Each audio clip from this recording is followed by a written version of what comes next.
Сәлеметсіңдер ме, балалар? Әдебиеттік оқу пәнінен уақыт бөлімі бойынша 33-ші сабағымызды бастаймыз. Қане, балалар, мұқият тыңдаймыз.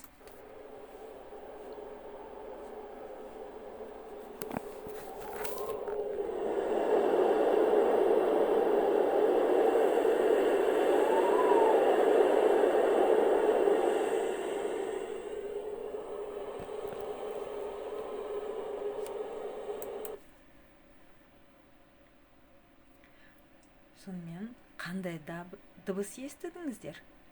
Осы дыбыстарды тыңдай отырып, көз алдарыңа не елестеді? Я, балалар, бұл қыс мезгілінде болатын. Қарды бұрқыратып, ұйтқып соғатын күшті жел, боранды елестетіп отырмыз. Олай болса, бүгінгі сабағымыз Мұқан Иманжановтың қысқы кеш шығармасымен танысамыз.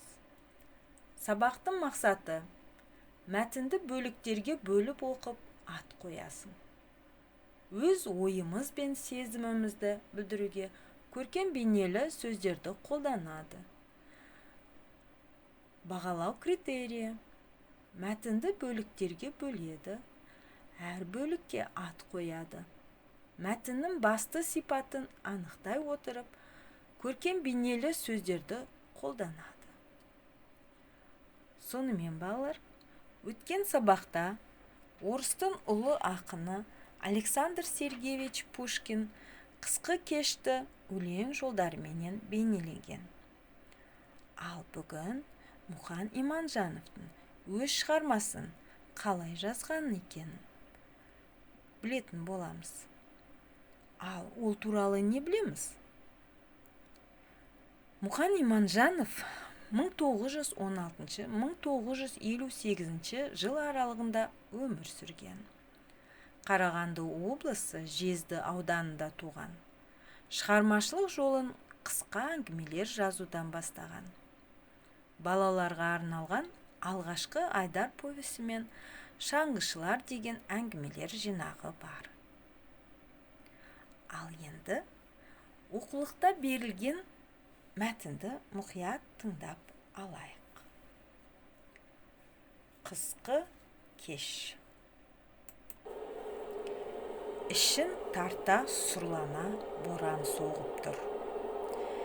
Кейбір үйдің терезесінен, кей үйдің маңдайшасынан жылтырап көрінген электр шамы болмаса, ауыл ақ қар жамылып, түн құшағына бұғып, мүлгіп қапты. Түтеген бораннан қыбырлаған жан, қарайған бұта көрінбейді.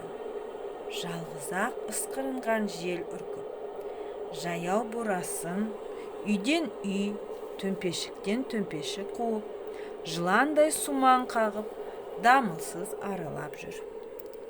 Кейде ол қақпаға үйіріле соғып, сәл толастап кідіреді, кейде құтырынып, ақ шаңын көкке будақтатып, екінші тұстан бұрқ етеді де, күшейген желден бел алып, қайтадан сумаңдай әр үйдің әйнегін тырс-тырс қағады.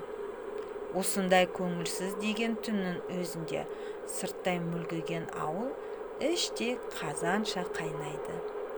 Сіз терезесінен жарық жылтыраған әр үйден алуан кәсіппен шұғылданған әрқилы адамды көресіз.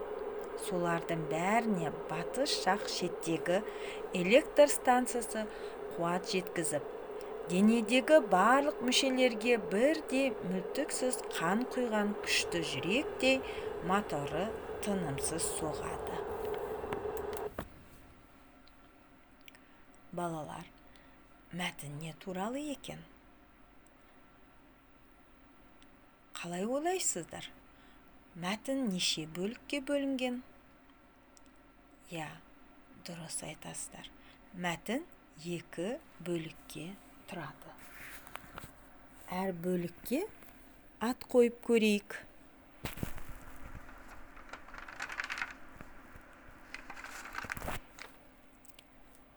Бірінші бөлікке түтеген боран деген ат қоюға болады екен. себебі бұл бөлікте боран туралы айтылған. Ал екіншісінде үйдегі тіршілік, жарық үй деген ат қойса болады. Себебі бұл бөлігінде үй ішіндегі тіршілік туралы айтылған. Ал енді балалар, қарлы кесек әдісі арқылы ойын ойнап көрейік. Мен сіздерге сұрақ жолдаймын, ал сіздер болса маған жауап беріңіздер. Сонымен бірінші сұрақ. Қысқы кеш өлеңінде боранды бейнелеуге қандай сөздерді пайдаланған? Ал екінші мәтін қысқы кеш мәтінінде боранды бейнелеуге автор қандай сөзді пайдаланған? Я, әрине, дұрыс айтасыздар деп сенімдемін. Мәтінде автор эпитет, теңеулер қолданған екен. Сонымен қатар автор шығармаларда боранды адам кейпінде суреттейді. Я, осындай табиғат құбылыстарын адам кейпіне келтіріп суреттеуді кейіптеу дейді екен. Балалар, бұл да көркем бейнелі сөздердің біріне жатады. Енді екі жақты күнделік әдісі бойынша осы мәтіндегі боранға қатысты кейіптеу сөздерді тауып жазып көрейік.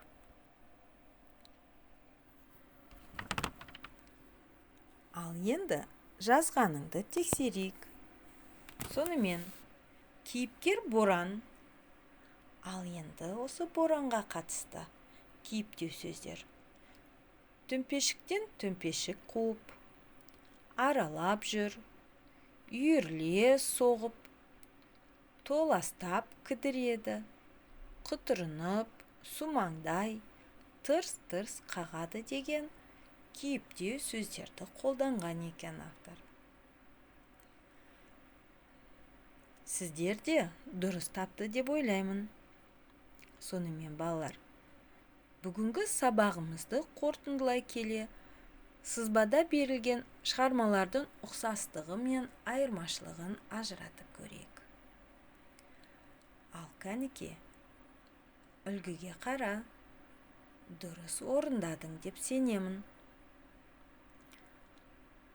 Сонымен балақай, табыс баспалдағы арқылы бүгінгі сабақтағы жетістігіңді жазып жібер. Сен осы тау шыңына жетті деп сенемін. Сау болыңдар балалар.